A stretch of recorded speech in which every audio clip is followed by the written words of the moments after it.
día de la Epifanía de nuestro Señor. Lectura del profeta Isaías. Levántate, recibe la luz, Jerusalén, porque ha venido tu lumbrera, y la gloria del Señor ha nacido sobre ti. Porque he aquí que las tinieblas cubrirán la tierra, y la oscuridad los pueblos. Mas sobre ti nacerá el Señor, y en ti se dejará ver su gloria. Y a tu luz caminarán las gentes, y los reyes al resplandor de tu nacimiento. Levanta tus ojos alrededor y mira, todos estos se han congregado para venir a ti. Tus hijos acudirán de lejos, y tus hijas se llegarán a ti de todas partes. Entonces te verás en la abundancia, y tu corazón se maravillará, y te ensanchará cuando venga a ti la muchedumbre de naciones de la otra parte del mar, y las naciones poderosas acudan a ti. Te verás inundada de muchedumbre de camellos y dromedarios de Madián y de Efa.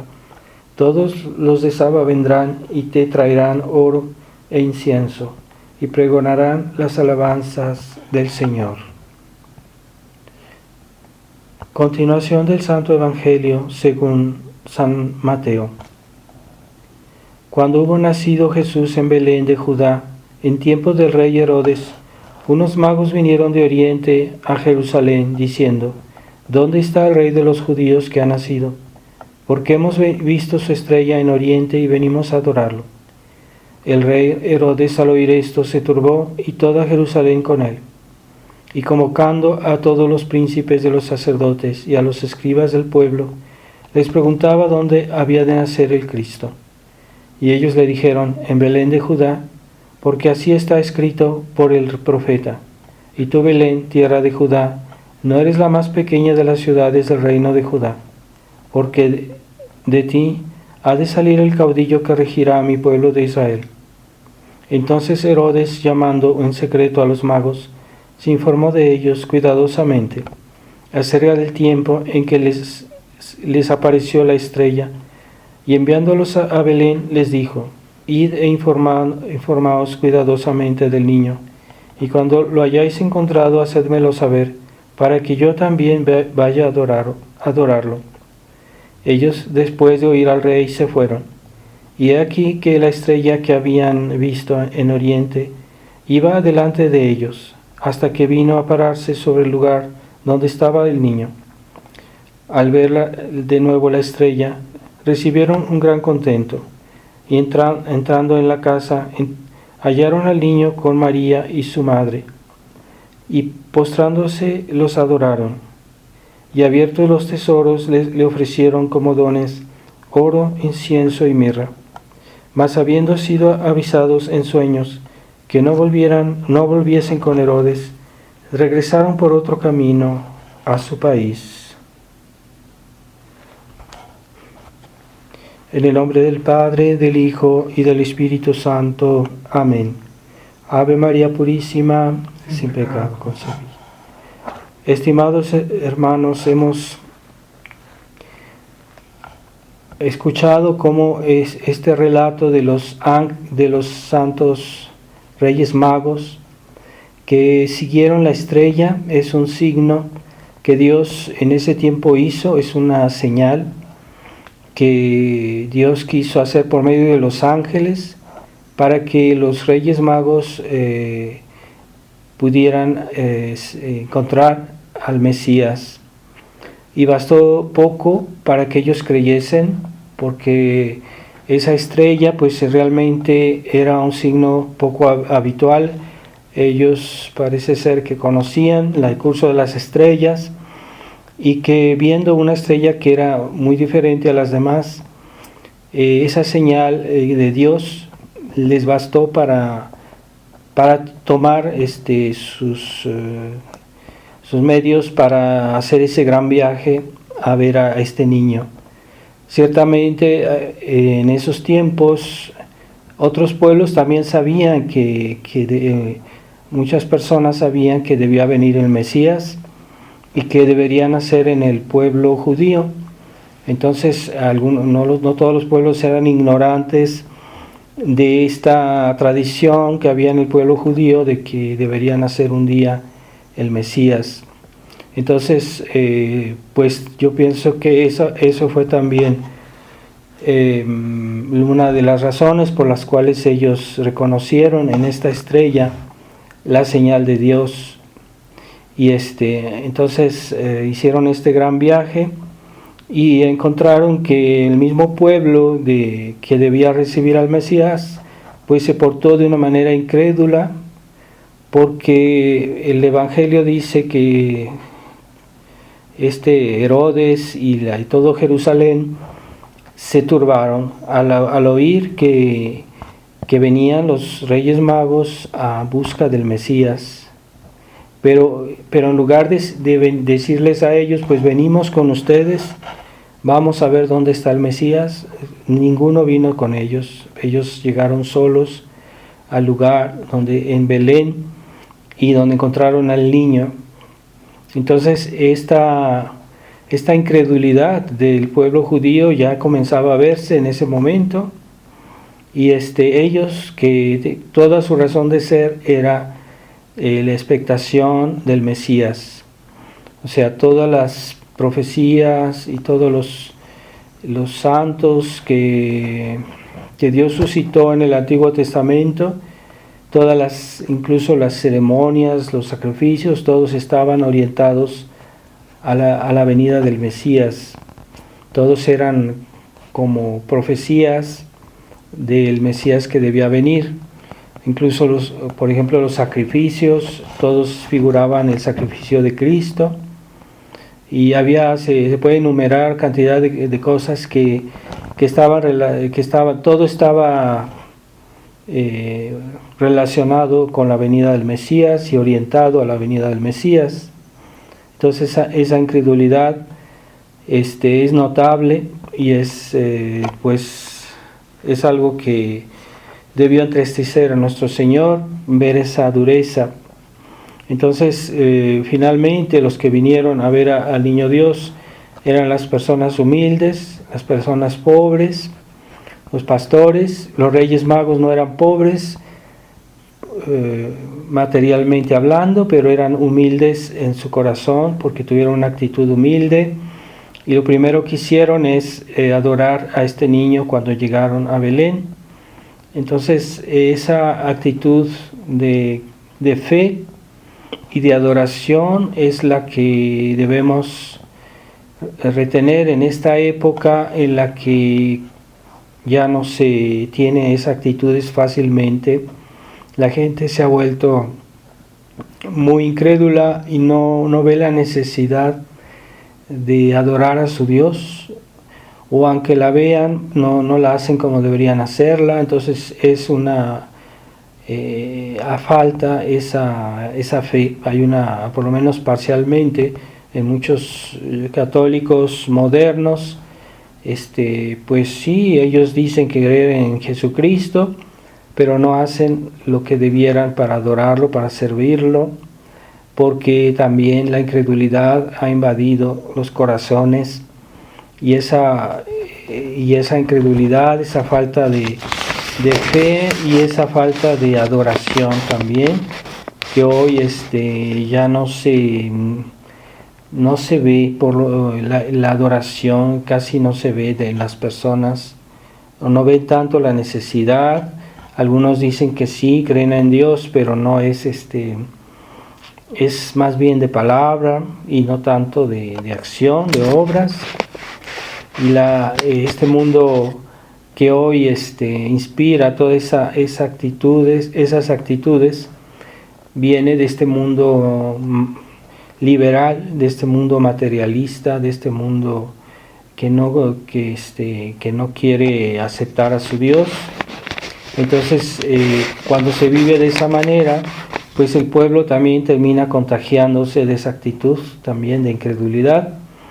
A veces más, a veces menos, pero se ve esa disminución en la adoración, en la fe. Y debemos aprender de los Reyes Magos, que fueron muy humildes, y que siguieron, hicieron lo que estaba en sus posibilidades, porque ciertamente el hecho de hacer un viaje tan largo solo por haber visto una estrella, pues eso demuestra que tenían una gran fe. Entonces, pues qué mal quedaron el pueblo judío, que en ese tiempo, con más señales, con más profecías, con más razones para venir a adorar al niño Dios, pues no vieron la necesidad de unirse a los Reyes Magos para venir a adorar al niño Dios.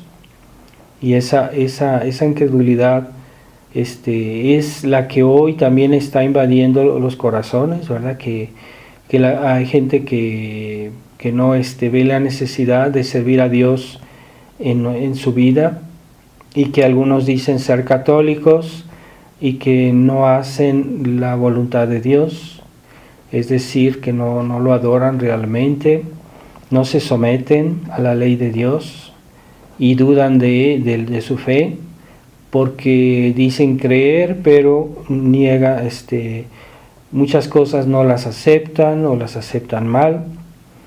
Y entonces tenemos un nuevo Herodes hoy en la iglesia, que está dirigiendo la iglesia, el Papa Francisco, que también está induciendo la gente a esa incredulidad, que los ha hecho disminuir la fe por sus ejemplos, sus malas palabras, que están todas aparentemente dichas siempre en el mismo sentido y con la misma esa actitud que hace dudar, esa actitud que hace perder el fervor cuando él hace esos comentarios fuera de lugar, pero siempre justamente en el sentido de fomentar la incredulidad. Entonces es realmente escandaloso lo que hace este Papa, y que ha hecho que mucha gente se enfríe y que mucha gente pierda de vista las cosas, los mandamientos más fundamentales de nuestra religión, ¿verdad? Y ya la gente no ve que los mandamientos hay que respetarlos estrictamente, y que no se puede decir, bueno, aquí ya no es pecado esto o ya no es pecado aquello. Ese es un terrible escándalo. Lo que desconcierta es la pasividad de los católicos, la pasividad del clero, y esa inacción, ¿verdad?, de no hacer algo para conservar la fe, de no hacer algo para contrariar esta corriente modernista que está llegando a sus últimos fines, a sus últimas metas, porque el hecho de justificar cosas que son excesivamente graves es destruir nuestra religión, destruir la fe en Jesucristo, destruir la fe en la enseñanza en la palabra de Dios, que nos dice exactamente lo contrario. Entonces, si se empieza a poner en duda la palabra de Dios, ¿qué queda? Pues no queda nada. O sea, si Dios se equivoca en algo, aunque fuera una sola cosa, quiere decir que toda su enseñanza, todas sus palabras son cuestionables, y que por el hecho mismo no es Dios. Entonces, bien decía Monseñor Lefebvre que este clero modernista está llevando al pueblo cristiano a la apostasía. Lo estamos viendo de nuestros ojos. Pero es también inquietante que no haya personas que al ver esto, porque al momento dado nos damos cuenta, que no reaccionan, que no hacen algo, que no tratan de proteger su fe. Entonces esa inacción de los católicos, que están contaminados del liberalismo, hace que el mal avanza y que nadie hace obstáculo. Por eso han pasado tantas iniciativas, no solo de la Iglesia Conciliar, sino también de los enemigos de Dios, de la masonería, de los sionistas, que quieren destruir la civilización y que cada día hacen cosas más espantosas, más escandalosas, y la gente sigue en su pasividad, ¿verdad? Salvo algunos casos excepcionales, y son pocos, ¿verdad? Entonces debemos tomar conciencia de eso, no tengamos la actitud de Jerusalén, que cuando vio llegar a los Reyes Magos, no quisieron saber o ver a dónde iban los Reyes Magos e investigar para buscar al Mesías, que tan esperado, tan deseado de los patriarcas, de los profetas, de todo el Antiguo Testamento, que era de Dios, que Dios había hecho, que Dios había fundado, y era pues la actitud normal, ¿verdad? No era, incluso era muy natural que hubieran preguntado, ¿verdad? ¿Y dónde está el Mesías? ¿Dónde están? ¿A dónde van ustedes? ¿Verdad? Etcétera. Entonces esa incredulidad hoy también se ve en el pueblo cristiano, que no reaccionan, que no tratan de proteger su fe, que no tratan de proteger su moral, ¿verdad? Porque si yo no protejo mi moral, mi actitud moral, pues yo estoy bueno para el infierno. Entonces, si ya el pecado de sodomía no es pecado, el pecado de sodomía está protegido, está fomentado, entonces hay lugar para inquietarse y decir, bueno, si yo sigo eso, yo también voy a estar en peligro, voy a hacer un pecado grave, un pecado mortal, siguiendo esas afirmaciones, y voy a tener que proteger mi fe, proteger la fe de mis hijos, de mi familia, pero no vemos una reacción muy clara, y eso es lo que es inquietante de ver en este mundo, en los católicos que se han hecho liberales, que se han hecho tolerantes, como hoy dicen, ¿verdad? Esa tolerancia que no combate el error, que no tiene odio al mal, que no tiene odio a la mentira, que no tiene odio a la herejía, y que ven que la iglesia se está desmoronando, ¿verdad? Y no se inquietan, ¿verdad? Así que hay muy pocos sacerdotes, o muy pocos incluso obispos, que hacen esta labor de tratar de rescatar la iglesia, de rescatar la tradición, y hay que tener esa preocupación, ¿verdad? Los sacerdotes son los primeros, pero los fieles también deben ayudar a estos sacerdotes, a este clero, y deben sostenerlos, porque hay cosas, ayudarlos para que puedan subsistir, para que puedan hacer obras de iglesia, y se necesita el apoyo también del pueblo fiel a la iglesia. Eso es una obligación, y en esta época con doble razón, ¿verdad? Es una obligación de los fieles sostener a los buenos sacerdotes que no son liberales, que no son acuerdistas, que no son débiles en esta situación. Entonces los fieles tienen la obligación de sostener a la iglesia en justicia, no en caridad. En justicia tienen el deber de sostener a los buenos sacerdotes que se comportan bien, claro está, y de esa manera están protegiendo su fe, la fe de sus familias, y esa fe que vemos ardiente en esa delante del pesebre, todo alrededor es fe, ¿verdad? La Virgen María, San José, los pastores y todos los que tuvieron la gracia de ver eso y de admirar a este niño así de frágil, así de pequeño, en ese lugar frío, en ese lugar pobre, y que creyeron que era Dios, que era nuestro Salvador. Y esa es la buena actitud, la verdadera actitud que debemos todos tener.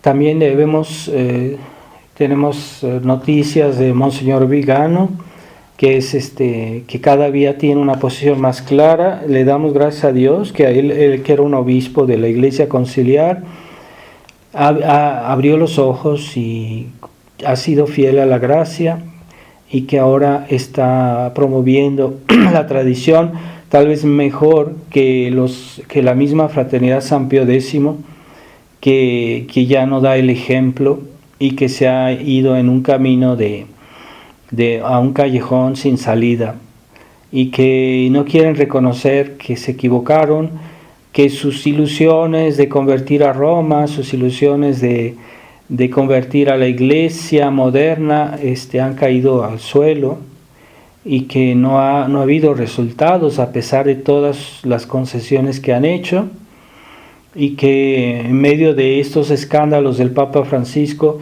apenas si levantan la voz para denunciar eso.